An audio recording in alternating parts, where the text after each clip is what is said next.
liye binguni yetu amina baba yetu liye funjina lako weli tukuzwe baba yetu liye binguni yetu amina baba yetu liye funjina lako weli tukuzwe. Olá, eu sou o Pai Marcelo de Logum Edé, estamos aqui com o programa Mãe Terra, pelos estúdios da TV Com Santos, com a entrevista maravilhosa, esperada, que no programa anterior, com o nosso querido Júnior Braçalotti, e eram tantas informações, e eu pedi para ele retornar, e ele retornou aqui para dar mais essa fala maravilhosa sobre tudo nas questões culturais e principalmente dos projetos, né, onde há PROACs e tudo que vai ser muito melindrosamente dito. Quero pedir licença a todos vocês, adentrar as vossas casas e agradecer sempre esse nível de audiência maravilhoso. Júnior, obrigado mais uma vez por você ter retornado aqui. Ficamos muito felizes, nós e o programa Mãe Terra, com tantas informações.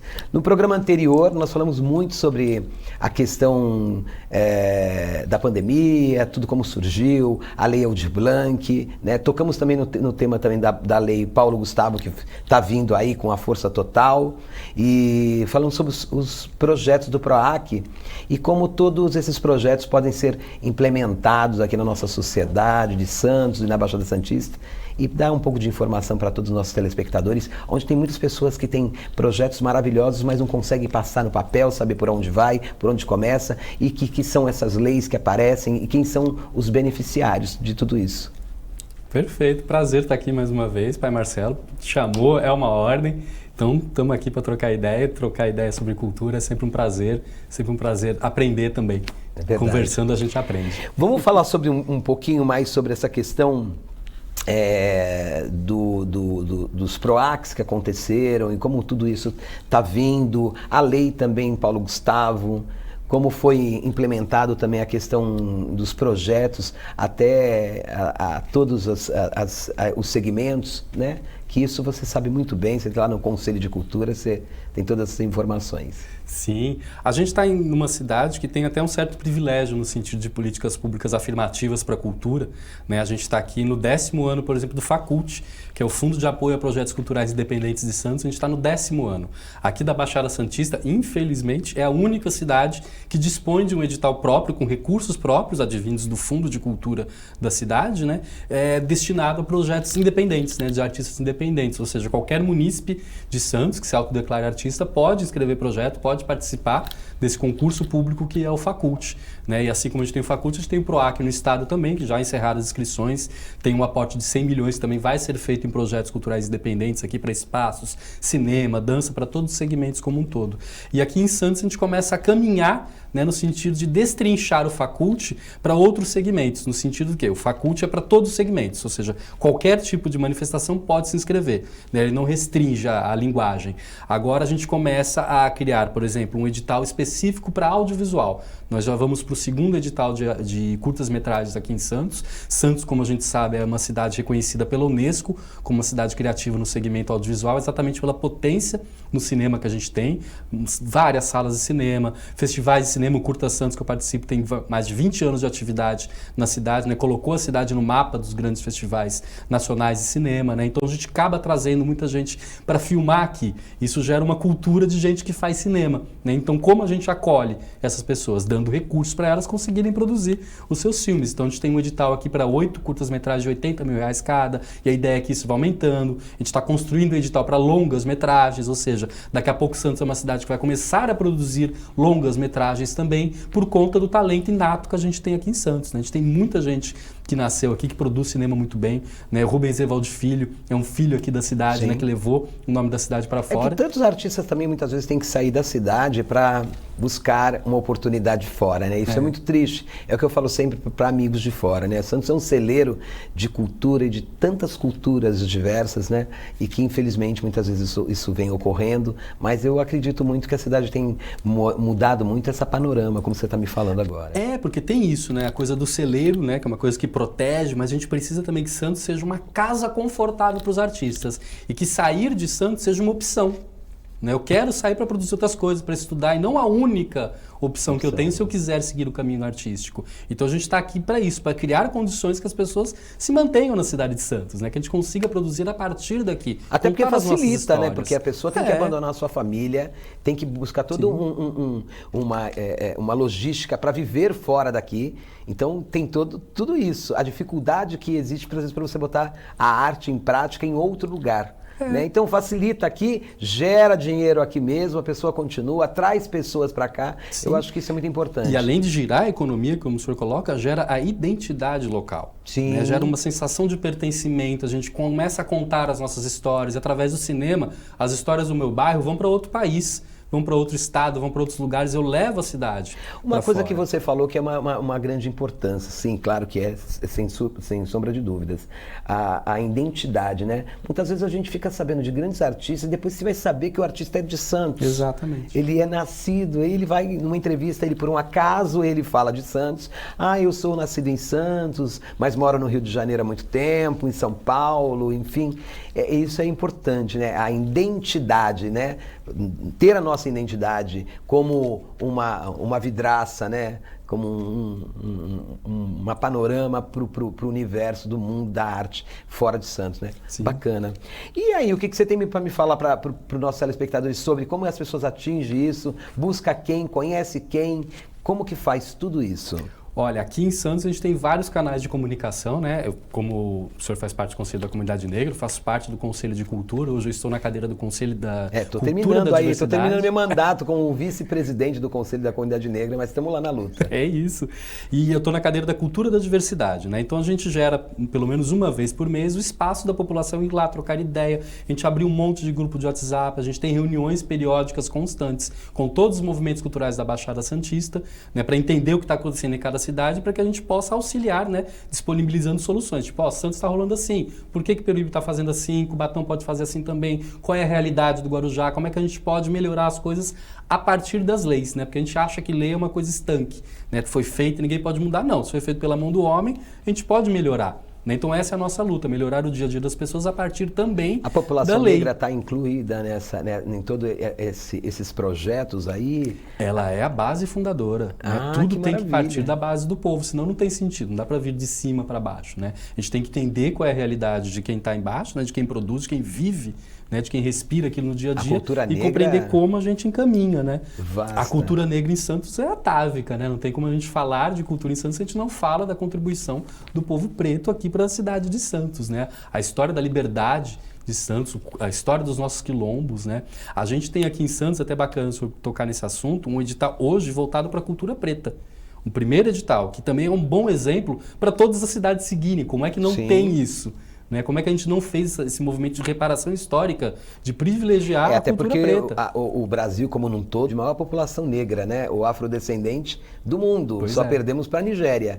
E Santos, principalmente, que é na história, aqui foi o porto, a entrada de todo esse povo africano, né? Sim. Aqui que começa tudo, onde vai pulverizando por todo o estado e assim, Brasil afora. Então, Santos tem uma vanguarda do negro aí, nossa, gigantesca, né? É.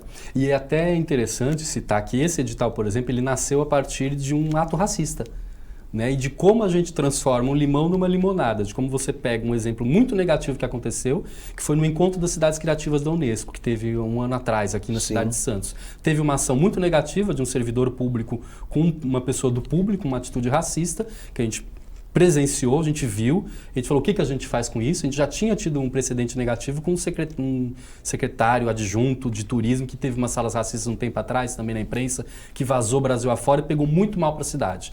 Né? E aí como a gente reage a isso? Como a gente conserta, como a gente melhora a gente enquanto sociedade? Então a gente falou, vamos a partir de políticas afirmativas, além de expor o cidadão, né, demitir, etc. O que a gente faz para transformar isso em algo positivo? Então falou, vamos fazer um edital voltado para a cultura preta. Maravilha, né? Vamos conseguimos fazer uma reparação histórica. Então hoje, daqui a pouco está saindo, inclusive, o resultado desse edital, que vai ser o primeiro, né, que virão outros, que a gente brigue agora para aumentar o orçamento para novos artistas, para mais artistas pretos conseguirem acessar. Até porque através dessas vertentes do preto, do negro, temos também as religiões de matriz africana, onde eu falo que está inserida na cultura negra, não tem como ser esquecida, né? E os terreiros já vêm fazendo um trabalho, já faz um trabalho filantrópico, a grande maioria dos terreiros já fazem, porque isso é da cultura negra mesmo, ser acolhedora, ter o quilombo, cuidar, né? O quilombo mesmo, né? Que eu falo que o que permaneceu, esses quilombos da cultura negra, foi os terreiros que perpetuaram a nossa cultura. Sim. Então ali sai a culinária africana, corte e costura, o artesanato, uma série de oficinas que são dança, a musicalidade, a percussão, que é utilizada em tantas bandas aqui, né, do Brasil afora, né, principalmente essas bandas da Bahia, né, como Ivete, utilizam toda a questão harmônica do toque dos orixás dentro da própria musicalidade deles. Sim, né? Então, são espaços orgânicos de cultura, né? Você tem lá todas essas manifestações artísticos, culturais a partir de um olhar religioso. Então isso tem que ser cuidado como um patrimônio das cidades, né? Você tem que ter um olhar específico de salvaguarda desses espaços, porque eles estão ali exatamente para fazer isso. Cuidar das pessoas e manter uma tradição que é ancestral. Né? E isso é absurdamente cultural. E principalmente Santos, né? Que é da onde todos vieram e depois foram mandados para vários lugares aí do estado, do Brasil e afora. E se a gente não contar essas histórias, ninguém sabe. É verdade. Né? Parabéns aí por esse trabalho, né? Que o povo preto está inserido. Então isso é bacana, tá vendo? Mais uma notícia boa que muitas vezes a gente não sabe. Nem eu sabia que estou aí no meio, né? Percorrendo, mas às vezes essas coisas acontecem. Nem tudo a gente consegue absorver ou chegar até nós. Mas é os veículos de comunicação que podem estar trazendo essas informações. Mãe Terra está aqui para isso. Júnior, o Festival de Teatro recebeu o título de Patrimônio Imaterial Cultural da cidade de Santos. E nos fale um pouco qual a importância desse título para a cultura e para o teatro, e, enfim, a cultura no modo geral. Mais uma vez Santos na vanguarda, né? Em 1958, né, a gente tinha uma figura que morava aqui em Santos, que foi a Patrícia Galvão, famosa Pagu, né, musa do modernismo, né? Ela com Pascal Carlos Magno, que produzia na época o Festival dos Estudantes, trouxeram aqui para Santos o Festival dos Estudantes junto com o Festival do Teatro Amador, que a Pagu promovia. Isso foi em 1958. Né? E de lá para cá ele só parou na ditadura, naquele período terrível, né, do Brasil, década de 70, ele foi retomado em 80 e pouco, se eu não me engano, 85, 86, o movimento teatral da época retomou esse festival. Né? E ele nunca parou. As atividades dele nunca pararam. Então hoje, agora, em 2023, a gente está na edição de número 65 do Festa. É o festival mais antigo realmente do Brasil em atividade. Né, atividade contínua. Assim, que era feito na Cadeia Velha, ele era feito na cidade inteira. A sede dele era na Cadeia Velha. Tá, sim. Antes da Cadeia Velha fechar, de passar por todo esse desmonte também dela, ele tinha a sede ali, a gente organizava ele a partir dali da Cadeia Velha. Hoje a gente faz cada um das suas casas. Se expandiu, né? Se expandiu. Claro. Né? Mas é um festival isso regional. Isso até facilita para o munícipe, né? Poder participar, poder estar, porque chegando nos outros bairros, né? Eu acho ele que sempre foi um festival que ocupou a cidade como um todo. Isso é maravilhoso. A gente é uma cidade que tem bastante teatro, isso é bacana que a gente pontue. Nem todos funcionam, né? O Coliseu está fechado, né? Tá sempre em reforma, que não acaba, né? Mas a gente sempre foi uma cidade que teve muita movimentação do teatro. E esse festival sempre foi uma janela nesse sentido, né? Em 2011, ele ganhou uma honraria do Ministério da Cultura, então, no governo Dilma, como Ordem do Mérito Cultural, pelos serviços prestados ao Brasil pela história do teatro, para você ver a importância. Isso saiu daqui de Santos. Né? E aí, faz alguns anos, 2018, se eu não me engano, a gente propôs essa provocação à Câmara Municipal dele ser reconhecido como um patrimônio imaterial da cidade pelas práticas e fazeres. Né? Aqui em Santos tem 3 atividades que são designadas como patrimônio imaterial. Um são as práticas e saberes da Estação da Cidadania, ali do Concidadania da Anacos. Sim. Né? Outro é o Festa e agora, recentemente, Pão de Cará. Olha, o pão de cará. O pãozinho de cará virou patrimônio imaterial da cidade também. Então tem essa lógica, né, de salvaguarda e de proteção e de um olhar especial. Didi Gomes fez até uma música, né? Foi. A Didi fez uma música maravilhosa. Didi Gomes, um beijo, Didi. Uma figuraça também, né? Uma grande artista. Sim, nossa, querida, talentosíssima. Talentosíssima, né? Ela fez uma música, ela ganhou uma música dela, né? que fala sobre o pai, ela e o pão de cará de Santos. Exatamente. Olha que maravilha. Então é isso, porque tanta gente que passou pelo festival, a gente tinha a cidade de Plínio Marcos, a gente tinha a cidade de Neila Torraca, de Alexandre Borges, né? Podia ficar 3 programas aqui, a gente podia ficar falando só dos grandes artistas que passaram por aqui, que são de Santos, né? Então o festival tem esse lugar, e sempre revelou muitos artistas, né? Muita gente. O Teatro Oficina do Zé Celso começa aqui em Santos. Olá. Ele tem o maior orgulho de falar isso sempre, que ele começa com Pagu. O Zé Celso sempre fala isso. Então, para a gente é um orgulho ainda ser alguém que está na salvaguarda, no cuidado dessa provocação da Patrícia Galvão décadas depois. É uma obrigação da gente passar esse festival para frente também para as novas gerações. Então, estamos aí com a festa. Vai ser em setembro, de 1 a 7. Quando? De 1 a 7 de setembro. Ai, que maravilha, gente. Aí, não percam, hein? Fica aí a dica e já vão se anotando. Bom, temos visto que a cultura também tem dado muita atenção para a questão LGBTQIA+, e também para a questão racial, né? Que nós estamos falando agora, e também na inclusão social. Isso é de sua importância. Conte um pouco aonde está sendo inserido toda essa questão desses segmentos com mais visibilidade, se dizemos assim, aqui na cidade de Santos. A gente percebeu que, enquanto cultura, a gente precisava agir para além do aspecto do fomento às artes.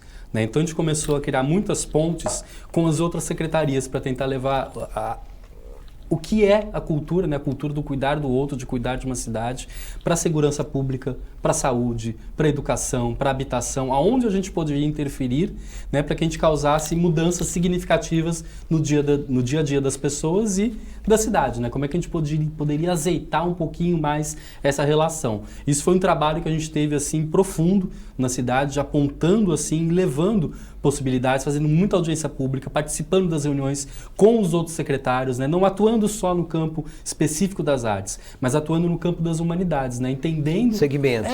Segmentar. A gente tem problema com moradia aqui em Santos. Como é que a gente pode ajudar? Então, uma coisa que a gente fez, a gente conseguiu mapear em Santos os espaços que estão ociosos. Espaços que às vezes pertencem ao poder público estão vazios. Então, e tem muito, viu? Muito. Tem mais de 170, a gente contou. Sim. A gente foi atrás, a gente conseguiu mapear. Então, o que a gente faz com isso? Tem um monte de gente, o problema crônico das cidades, pessoas em situação de rua. Por que a gente tem tanta gente em situação de rua com tanto espaço vazio na cidade? Casa essas duas coisas, cria-se uma política habitacional diferenciada, habitação social de maneira parcerizada, né? As famosas parcerias públicos populares.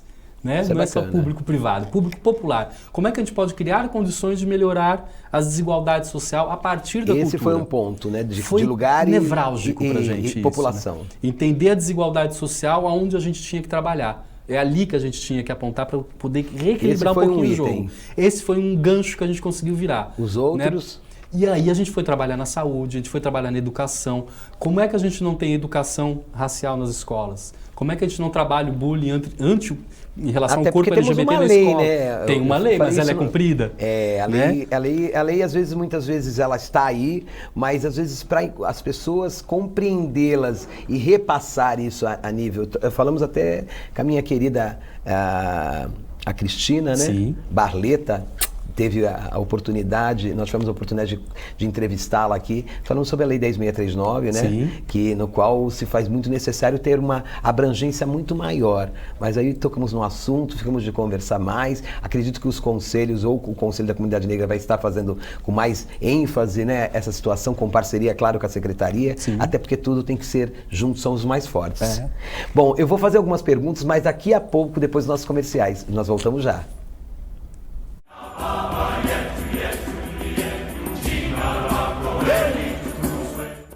Pensando na facilidade e maior conforto para você, o aplicativo da TV Com oferece nossa programação ao vivo 24 horas em interação com nossas redes sociais. O app TV Com Play já está disponível no Play Store para sistema Android e no App Store para sistema iOS. TV Com, interagindo com você. Saúde é o nosso maior patrimônio. A nossa, dos nossos filhos, dos nossos pais, de quem amamos e de toda a nossa família. Não dá para cuidar sozinho. Você precisa da retaguarda de um bom plano de saúde. Com bons médicos, uma boa rede credenciada, unidades próprias em toda a Baixada Santista e experiência em cuidar de pessoas. Plano Santa Saúde, há 30 anos, sempre perto, cuidando de você.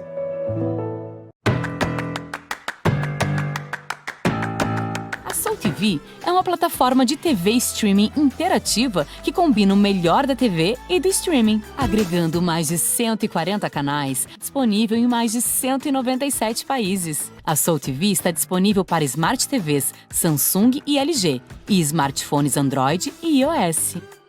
Além de assistir no conforto de sua casa, você pode assistir de onde estiver. Soul TV, o controle está em suas mãos.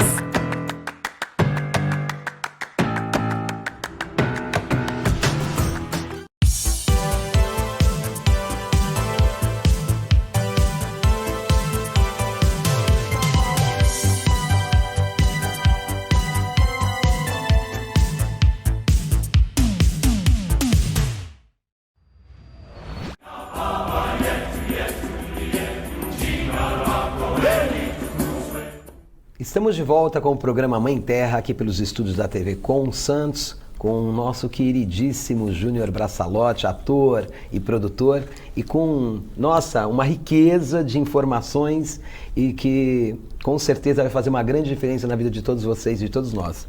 Júnior, quero entrar agora na pergunta que não quer calar desde o primeiro programa. A Lei Paulo Gustavo.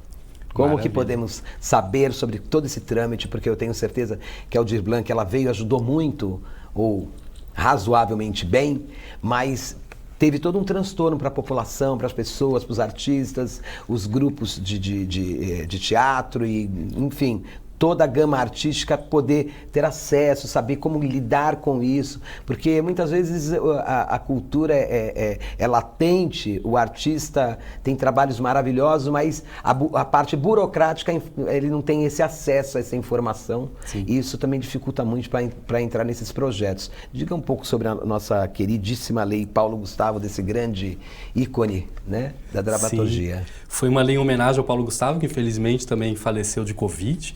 Né, é uma lei cujos recursos delas vêm do audiovisual, né, da arrecadação de impostos de renda sobre o audiovisual, ou seja, programas de TV, publicidade, cinema, comercial, né, tem um recurso que o Condecine recolhe, né, e agora com esse fundo, que é 3 bilhões e 800 mil vão ser despejados de maneira igualitária nos estados e municípios, e aí de acordo com o IDH, né, de cada município, a população de cada município é feita uma divisão igualitária, e a gente está na fase agora, até dia 11 de julho, dos municípios e estados enviarem para o Ministério da Cultura o plano de ação. O que é o plano de ação? Os estados e os municípios vão informar para o Ministério como ele vai aplicar na sua região os recursos que virão para cada cidade. Santos recebe 3 milhões e 600, se eu não me engano. E esse recurso é disponibilizado 70% para o audiovisual, produções de audiovisual, porque o recurso vem do audiovisual, e 30% para todos os outros segmentos. Então aqui em Santos a gente vai ter 1 milhão e pouco para todos os outros segmentos e uma grana considerável para o audiovisual. Isso assim, para reforma de sala de cinema, produção de curtas, webséries, telefilmes, vai vir muito recurso para as cidades e para os estados também. Né? Como os munícipes e os artistas podem participar? Primeiro, informando para a sua Secretaria de Cultura, para o seu Conselho de Cultura, como ele acha que deve ser aplicado, porque está previsto na lei que já vem do Ministério, que tem que ter uma participação social, a sociedade tem que ser ouvida, tem que passar por essa etapa de escuta da sua sociedade para ver como a base, como os trabalhadores da cultura acham que essa lei deve ser aplicada, para onde esses recursos têm que ir. Né? Então aqui Santos já fez 2 escutas públicas, uma no Teatro Municipal e outra na Zona Noroeste, e está aberto a audiência pública. A audiência pública, a gente já fez 2, estão no ar inclusive, quem perdeu, acessa lá o canal do Cultura Santos que está lá, né? E quem não pôde participar, você pode ainda escrever, até dia 11, você pode escrever para a Secretaria de Cultura as suas sugestões. Então ela prevê, né, a participação direta do artista nesse processo da construção da aplicação na sua cidade. E aí você vai ter, logo mais na frente, a etapa de editais. A gente também vai ajudar a construir os editais na cidade e a gente tem um monte de oficinas também que vão ser ofertadas, porque é isso que o senhor falou, não necessariamente o artista sabe escrever projeto. A Lei Aldir Blanc ajudou as pessoas a entender qual que era esse mecanismo. Foi a primeira vez que veio tanto recurso assim do Ministério para as cidades. Eu até acho que falta muito essa né, ao meu ver, né, que existe essa falta de auxílio, né, documentar as pessoas. Porque até nós, enquanto religiões de matriz africana, temos uma certa dificuldade em mapear, porque existe tanta questão burocrática, os gastos são imensos, porque muitas instituições não têm condições de estar se documentando, né? tendo essa documentação, e quando tem, também não sabe para onde leva. Então, acho que deveria existir setores do poder público onde pode orientar as pessoas, né? Sim. Isso será que ocorre também nessa questão de cultura, ou com os conselhos, ou com o Conselho de Cultura, de ter um mecanismo de informação, mas uma atenção de não tão abrangente, mas sim detalhadamente para algumas instituições ou pessoas que trabalham já com arte, porque existem muitas pessoas que acabam trabalhando pelo lado livre, por pela livre expressão, pela livre expressão, e não é documentado sobre isso. Como eles atingem esses programas, essa questão desses recursos? Você falou uma coisa fundamental, porque a formação é fundamental, né? Você precisa saber como você acessa aquele recurso, não é simplesmente o recurso existir, né? Porque tem uma série de burocracia que o artista precisa preencher para chegar ao recurso. Porque o que existe mais no Brasil hoje também é a questão informal, né? Sim, a informalidade hoje é uma questão até de sobrevivência, por fato de desinformação, ou pelo gasto, como eu lhe falei, né? Até para você manter uma instituição, ir lá, abrir um CNPJ, coisa e tal. Sim. Isso é importante. Então, essas leis, elas vêm até para desburocratizar um pouquinho esse acesso do artista, porque não necessariamente ele precisa ser uma pessoa jurídica formalizada para conseguir acessar. O artista também, que é o seu CPF, ele tem o direito de acessar também esses recursos. Então, assim, regra número 1, procure a sua Secretaria de Cultura. Se a sua cidade não tem conselho, faça um conselho, né? Se ela tem um conselho, vá procurar o conselheiro do seu segmento, procure o seu Conselho de Cultura. Santos tem, procura lá nas redes sociais, a gente existe, é ativo. Nas outras cidades, né? Também. Mas de que cidade você estiver ouvindo, procure a sua Secretaria de Cultura, porque eles sim, eles têm a obrigação de oferecer ferramentas para te explicar o que é aquilo e como você acessa, né? O Sebrae oferece muitas formativas, o Estado também está oferecendo muitas formativas online também para quem não tem o hábito de se inscrever em editais, poder acessar, poder tirar dúvidas, um canal aberto diretamente com o Estado, porque o dinheiro tem que chegar nas pessoas. Sim. Se o dinheiro não chegar, o dinheiro vai voltar para o Ministério, ninguém quer que o dinheiro volte. O dinheiro vai ter que repatriar, mas as pessoas têm que conseguir acessar. Saber como acessar. Então, assim, procure o seu Conselho de Cultura, porque o recurso virá. Procure a sua Secretaria de Cultura e você tem o direito de cobrar, me ajuda, como é que eu faço, como é que eu envio documento, como é que eu junto portfólio. Você está na fase ainda aqui nas cidades da construção disso. Ou seja, até começar a fazer seu edital, o seu projeto, vai levar um tempo. Então você tem todo esse tempo para se preparar, saber como é, pegar o exemplo da Léo Aldir Blanc, né, para a gente já se preparar quando lançar o edital, você só colocar, porque a ideia é que não tenha competição. É que você se inscreva e consiga o recurso direto. Porque não tem lógica colocar artista contra artista competindo por recurso que é pouco. E precisa fazer com que esse recurso chegue a todo mundo. Até porque você falou que o recurso é desse tamanho e a necessidade é tão grande. Júnior, meu querido, muito obrigado. Infelizmente, o nosso programa é curto, mas como eu sempre falo, é de uma grandeza. E muito obrigado pela sua vinda aqui mais uma vez. Quero desejar sempre sucesso e seja sempre esse mesmo, né? De todos, para todos, né? Para um Brasil melhor, uma sociedade melhor, um Santos melhor. E você já é nosso grande destaque na cidade. Muito obrigado. Obrigado. Suas considerações? Obrigado, Pai Marcelo, pelo convite. Quando precisar, estamos aqui para auxiliar, tirar dúvidas, vai ser um prazer. Podem procurar a gente também pelas redes sociais. Então, Conselho de Cultura com Cult Santos, está no Instagram, está no Facebook, temos vários grupos de WhatsApp também. Pode procurar a gente para tirar exatamente essas dúvidas que às vezes permeiam esse universo de editais, das políticas públicas, de como você acessar. Tem até algumas cadeiras vagas, se alguém quiser participar do conselho de maneira proativa, sendo um conselheiro de cultura, é só colar na reunião. É sempre a terceira segunda-feira de cada mês, lá no Teatro Rosinha Mastrangelo, a partir das 19 horas. Né? E segue a gente nas redes sociais, porque a gente está aqui para trocar ideia, para ajudar a cidade a ser um pouco melhor a partir da cultura, uma cidade mais igualitária e realmente para todos. Obrigado a todos, mais uma vez, um beijo a todas as famílias, muito obrigado pela audiência, até o próximo programa. Baba yetu yetu liye binguni yetu yetu amina. Baba yetu yetu liye funjina lako weli tukuzwe. Baba yetu yetu